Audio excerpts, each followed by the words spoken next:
I mean, this was obviously hitting you at a very personal level. It was. It hit a little too close to home yesterday. I wasn't prepared for the meeting. I should have been better prepared, but it hit very close to home for me yesterday.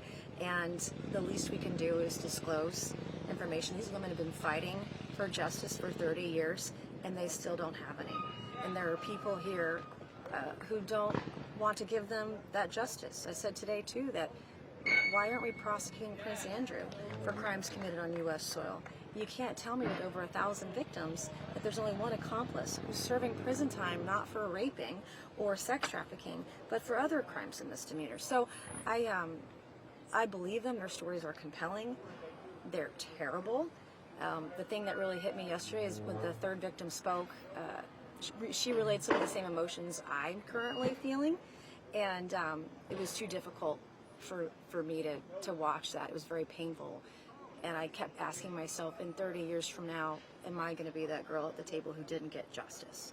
And no one wants to feel that way, and I think we should be fighting like hell for women and kids and men too who've been wronged in this sort of way. We should be fighting like hell for them, and that's what I'm going to do. I'm maybe the last person to abandon a survivor. The last person. Are you concerned that you still don't have 218 signatures on this discharge petition? I think they're at 180 or just over that. I think that they'll probably get there. I think there are 4 Republicans. They need 2 more before it goes forward. I mean, and then it has to go through the Senate. Yeah. Does it get through the Senate? I doubt it. Yeah. I think it gets through the House and then it dies in the Senate. That's what I think happens. That's the realistic future for the discharge petition. The president was still calling it a hoax today. Does that concern you?